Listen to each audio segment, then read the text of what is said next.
Alright guys, welcome back to the Dark Souls Remastered walkthrough, Indiana Jones style. In the last episode we acquired 3 rings, the Red Tearstone Ring, the Hornet Ring, and the Ring of Sacrifice. We also geared up by getting our hat and our leather armor, and we equipped ourselves with weaponry, the Cestus to +5, which is our fist weapon. We also got the crossbow, which we're fixing to upgrade. Now, in this episode, we're going to kill the Moonlight Butterfly, we're going to kill the Gargoyles, and we're going to make our way to the Taurus Demon. However, we will not kill him in this episode. Oh, and we unlocked this beautiful shortcut as well, from Undead Parish to Firelink Shrine. Now, when you're going back and forth between Firelink and Undead Parish, you don't have to kill these enemies, but I like doing it. They're easy to kill, and they give you a little bit of souls, especially if you have the Silver Serpent Ring equipped, which you should have it equipped because we didn't go through the catacombs for nothing to acquire that ring. I like to usually shoot this guy from a distance, but like I said, our crossbow is going to be doing very minimal damage right now, but we are fixing to rectify that. We are going to upgrade our crossbow to +5.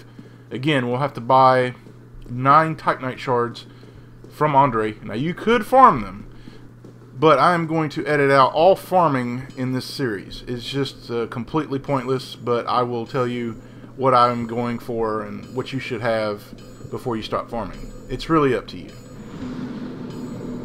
Now, sit at this bonfire, because if you do die in the Darkroot Garden, you'll spawn back here. We do not want to use the hidden bonfire in the Darkroot Garden, because we don't want those roots to respawn. Now here we're going to use some of our bigger souls. You can't see the counter because the NTA Game Guide's logo is in the corner, but it really doesn't matter. Just get about 7,000. I think it's 7,500 you need, or 200, 7,200 to get the recommended amount of Titanite shards to upgrade to +5 on a weapon. Now, when we go to the Darkroot Garden and we're going to kill the Moonlight Butterfly, we're going to acquire a Divine Ember, which we are going to give to Andre. We are going to then use that Ember to upgrade a +5 Cestus to a Divine Cestus. Reason that we want to do this is because a Divine Weapon will kill undead enemies and they can't respawn regardless if a Necromancer is in the area.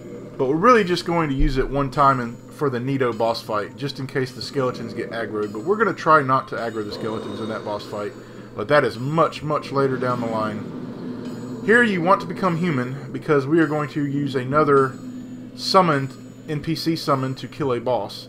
The Moonlight Butterfly is in the air, and unless you have a decent ranged weapon, which I still don't have the crossbow upgraded to where I should to kill the Moonlight Butterfly effectively, you want to use the NPC because she can annihilate the boss in just a few hits. So now we are going to show off the raw power of the Red Tearstone Ring by killing this Titanite demon. Now, what the Red Tearstone Ring does is it gives you a 50% damage boost. However, the drawback is you have to be at next to nothing for health.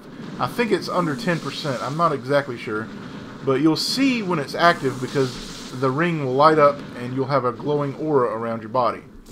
Now, this Titanite demon will take more damage and it will take a lot more bolts, and I'm using the weakest bolt here, and I'm doing over 138 damage here.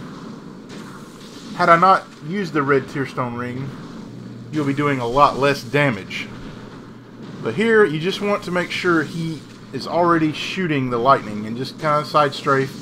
You don't want to get greedy and shoot multiple bolts at once, because he'll kill you. He'll kill you with a bolt, and you won't be able to get out of its way. Now, this is an effective strategy for bosses as well, especially if you can kill them relatively quickly. Later on, I'm going to be getting a stronger bolt. You have the large bolts, which do the most damage, and I'm going to save those for certain bosses. They're kind of expensive, but they're definitely worth it. Now, before we weren't engaging the Groots, but now, since we have the crossbow, we can make short work of them in 2 shots right now. Later on, we'll kill them in 1 shot, but right now it's going to take 2. Now, these Groots drop these purple mosses and sometimes a white and purple moss, which will allow you to heal from toxic, which is very important when you're going into Blighttown. There's a purple moss clump. Now they also have a bleed one, which is red, which really isn't useful in this game for right now, unless you're using a bleed build or something. But we're not going to talk about that right now. But here, you don't want to go past this rock. You want the Groot to commit to you, and then the other one will spawn right behind you. So if you rush, you'll have to deal with both of them at the same time. Much easier to just kill one and let the other one spawn. Now, there is a hidden bonfire up here, but we're not going to rest at it because we're going for a ring, and we're going to come back through this area, and we don't want to get ambushed by the Groots as we come back. So it's actually behind the wall there on the left, but we're not going to do it just yet. We're going to make our way down in here, and we're going to turn a sharp right as soon as we get through the fog wall. There's some other items in this area, but we're not going to deal with them. We're not interested in every item in this game. Only what we need for this build. It takes forever to kill this damn tree. I don't know what the purpose of this tree is, but just keep working at it until you get it. I'm not sure if the crossbow would do more damage, but didn't want to waste any bolts on it. Just a straight and an uppercut. Eventually it'll go down. Now the second tree, there's another tree, but you don't have to kill that one. You can just go past it.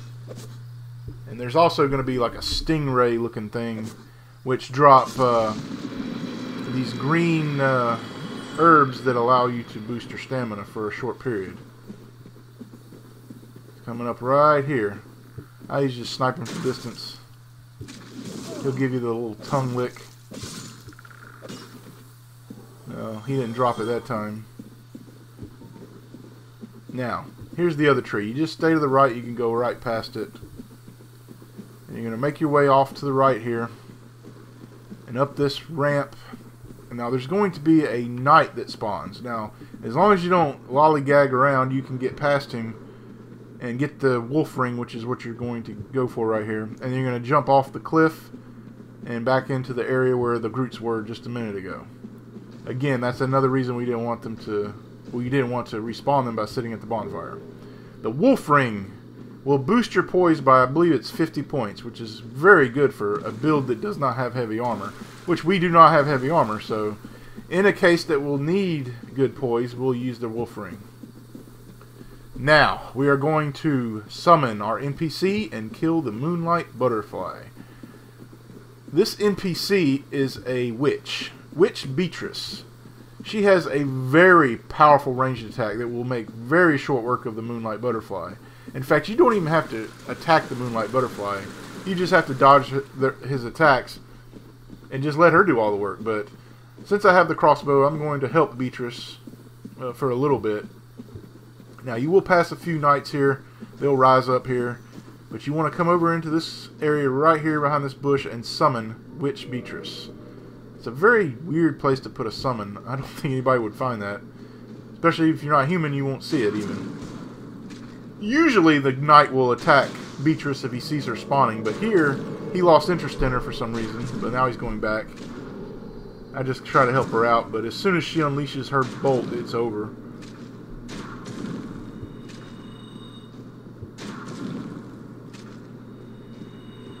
And, well, I killed him myself, actually.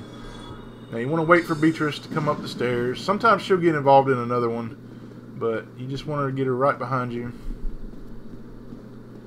Go through the fog wall and enjoy the awesome power that Beatrice has, because, man, she can make short work of this boss.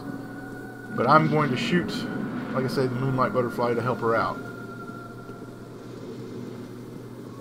You want to kind of face the Moonlight Butterfly to get her interested in attacking it.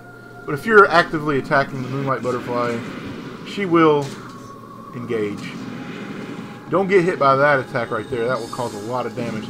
Look at that. Over a quarter of her health gone, or the Moonlight Butterfly's health gone in one shot. And there's another one. Well, it looks like she missed that one. Now, eventually the Moonlight Butterfly will rest. Will come down and land and rest. And that's when the melee build can do some damage.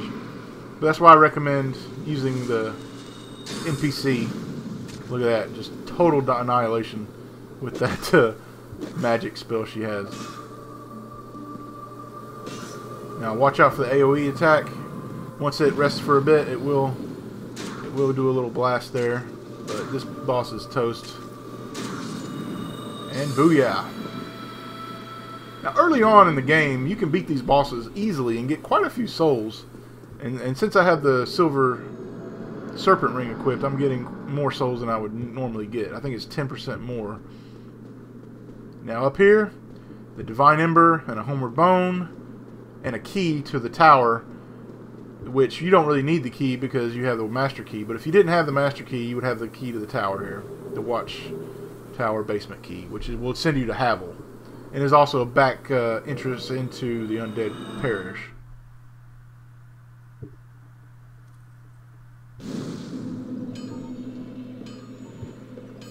Or I meant the Undead Burg, my bad.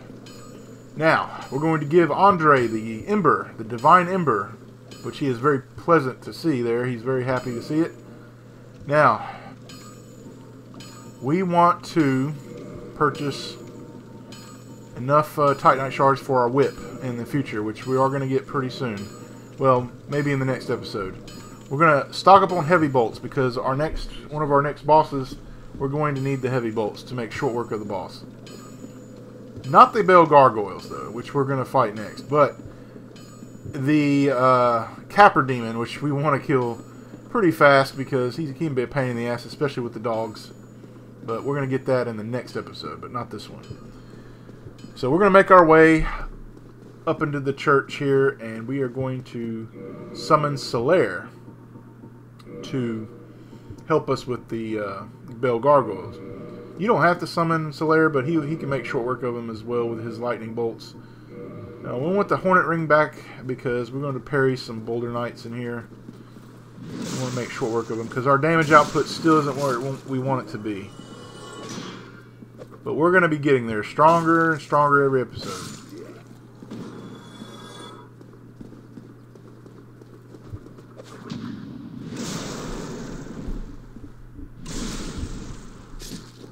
Now these Boulder Knights can sometimes drop a very good dex weapon called the Boulder Sidesword. However, we're not going to be going for that.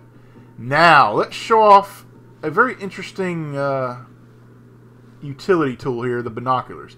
Now you can't shoot and aim with the crossbow like you can like a bow. However, if you zoom in with the binoculars and you get it into where the middle of the screen is, and it takes some practice to get it just about right, you can shoot from a distance. So it's like aiming.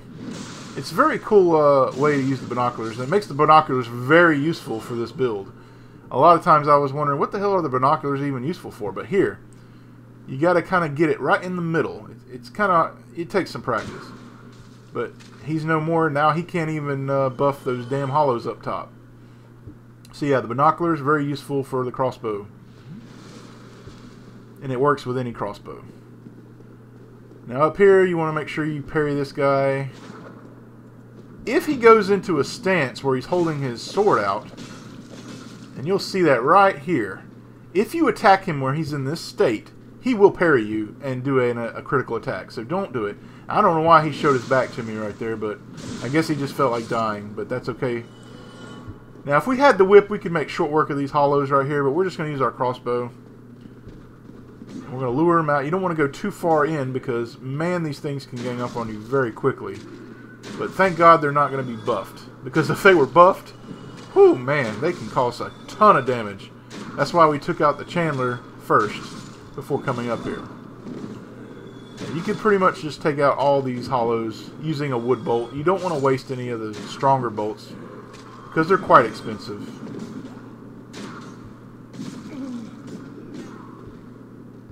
We're not going to see Lultrick either, the knight that's in the hidden area. We're just going to ignore him, but he'll eventually show up in Firelink. We're going to kill him anyway, so. Right here, you want to get the soul item. Again, it's not going to be worth a whole lot, but we're going to get every soul item in this that we run across. Another Boulder Knight up here. You want to make sure you get him, parry him. I missed it that time. You can still parry them on the stairs. You just have to get closer to them.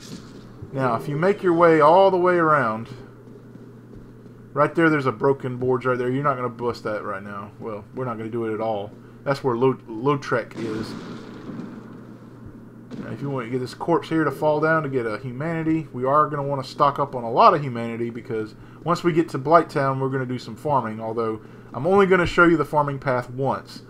And then I'm going to do it off camera, and then once I've significantly farmed for what I need, then we'll start another episode. Just not going to show any farming. There's no point. Just the path that you need to take, and that's it. Make sure you top off your health right here before you walk through the fog wall. Now, I did die on a previous run up here, so I edited my death out. You might can tell where it is. It's right here. I edited it out. And, yeah, you'll see my souls right here through the fog wall. I'm going to pick them up now. I picked the red tearstone ring just in case my health gets low, but you really don't want to have low health fighting these guys because they have fire attacks and good range on their axe and halberds. So, you just want to summon Solaire here. That's where I edited right there. Now, the good thing about summons is not the damage that they do, but the distraction they give you. They give you a great distraction. There's my souls right there. So Solaire will engage, and the boss will focus in on him. Now, if you have any interest in getting the tail of this boss, you can use a weapon to do it, but I'm not going to bother with it because I'm not interested in any weapons like that. We're only using the 3 that we mentioned. But you can cut his tail off and get the axe. It's a nice little weapon. Interesting weapons on these bosses. But yeah, we're just using the crossbow to make short work. Once their first one's at half health, the second one spawns in, and he's a lot easier to deal with. All he does mainly is his breath. You keep your distance, you just take him out quite quickly. And gone, gone, and gone. Sometimes they'll drop the Gargoyle Helm. Now don't worry, if you're going for some of these items, you can still get them. They always spawn on the last enemy. If it's a non-respawning enemy, for example the Mimics, you'll get the Mimic hat after you kill the last one. And the same thing with the Gargoyles. Once you get in Orlando, you'll have another one come at you, and you'll be able to get the Gargoyle Helmet or the Gargoyle Halberd if you wanted it. So that's a nice little compromise for the drops in this game. Now we're going to ring our first bell. There are 2 bells to ring, and this is our first. The second bell is deep within Blighttown, which we will get in a couple episodes. So, now when you go back down, there's a merchant down here and a very important NPC. If you piss off an NPC, which you can, you'll have what is called a sin. And to have your sin forgiven, you have to come to this guy and pay an exuberant amount of souls, which you don't want to do. It says request absolution. That's what you have to do if you piss off an NPC. Like if you accidentally hit Andre, which I did one time. He also sells homeward bones, which is nice. I like to have a healthy stock of these because we're not going to have any faith magic, so we can't have the homeward spell. So we're going to use homeward bones. He also sells a few rings, which we're not interested in. He sells the poison bite ring and the blood bite ring, which we're not going to use those. So we're not interested in that. Now we're moving on towards the Taurus Demon. We're going to open up another shortcut on our way. Now, before we head to the Taurus Demon, we're going to head back to Firelink Shrine. The reason we're going to do that is because we want to get 10 Estus. That original bonfire is already kindled once, so you'll get 10 Estus every time you sit at it. And also, we're going to go upgrade our second cestus on our left hand, which we haven't used very much because it's not upgraded. Now, believe it or not, the offhand cestus is actually one of the most useful attacks in the entire game, because it's a short jab is what it is, like a jab to the stomach type punch. Now what it can do is it has such a short animation time And if you hit an enemy with it, it will interrupt any attack that an enemy was going to use. So you can actually follow up from the stomach jab with another straight or an uppercut. Yeah, we're talking boxing terms here, but it's actually very useful, and I'm going to demonstrate it here in a little bit. Now bear in mind that Lautrec, the knight in gold armor, is sitting by the Firekeeper right now. As soon as you kill the Bell Gargoyles, he will spawn down there. Now, you're okay for now, but if you were to go and kill the second boss for the second bell, he will kill the Firekeeper, and you'll be out of luck if you try to sit at the bonfire in Firelink. So that's why we're going to kill him, but not right now. We're safe until we do one of two things. Number one, if we kill the second boss for the second bell, or, this is something I learned later on by mistake, if you go to Blighttown early, which you can because you have the Master Key, if you go down there and you find a third Firekeeper soul, and you pick it up, he's going to kill the Firekeeper. And that's kind of weird. I didn't see that coming when it did happen to me. Now, I think he has to already be sitting down there, but I'm not 100% sure. But if he's already sitting at the Firekeeper, and you go and get that third Firekeeper soul from Blighttown, yeah, he's going to kill her. Now here I'm just doing a quick to-do list here. I have to get a key later, and I just figured I'd go ahead and get it. This is to get back into the Undead Asylum when we want to get to the Stray Demon and get some other items from the Undead Asylum. Now the door for that key that we just picked up is located just around the corner from the first fog wall in the Undead Asylum, where we did our plunge attack and all that in the tutorial basically. But yeah, we're going to do that. Before we go to Blighttown, we're definitely going to go back to the Undead Asylum because we have to get a few things. Mainly the rusted iron ring, which will allow us to walk through water and other uneven surfaces. And we're also going to get the peculiar doll. We're going to also kill a boss and get a Titanite slab, which is the last piece of material you need to fully upgrade a weapon in this game. We're going to use it on our crossbow for sure. Now, we are going to get a few more Titanite slabs in this walkthrough. One of them is going to be from a side quest, and the other is going to be in the Artorias DLC, which is going to be after the Lord Vessel. Now, we're heading back to Andre to upgrade our second Cestus, our offhand Cestus, to +5. We eventually want to get it to +14. We're not ignoring it. Like I said, it's going to be a very useful part of our attack arsenal, because we can interrupt, like I said earlier, we can interrupt any attack just about, and then follow up with our main hand Cestus. While we're on the topic of weapons, I did say we were only going to use our fists, our crossbow, and our whip. But I like a weapon so much in this game, and it is a crossbow. It's an upgraded, kind of like a repeater crossbow, and I always use it in this build, but it's not going to be until much later, until after the Lord Vessel. But I always have it as an alternative to my other crossbow. So we are going to use that in this build as well, and in this walkthrough. It's called the Avalon, and it fires 3 crossbow bolts as opposed to 1. And that will eat through your ammo rather quickly, but we're going to have a surplus of bolts on tap. In fact, I'm going to show you a little trick later on. It's not really a trick, but you can actually store about 999 items in your bottomless box that you're not even using. So I always want to have 999 bolts tucked away in the bottomless box and have maxed out on my person as well. Now there's your first look at the stomach jab as we just finished off the Boulder Knight there. Now, we don't have to deal with the armored borer anymore, so we're just going to take the lower route here. There's no point in going up top. So we're just going to pull this here, and we're just going to go the normal way, not having to deal with that bastard anymore. So we haven't unlocked the shortcut yet that leads from the Hellkite Bridge to the Undead Parish. But we're going to do that before we head to the Taurus Demon. And like I said before, we don't have to deal with that annoying dragon because of the route that we took earlier and that we refused to open up. There's a little taste of your jab there.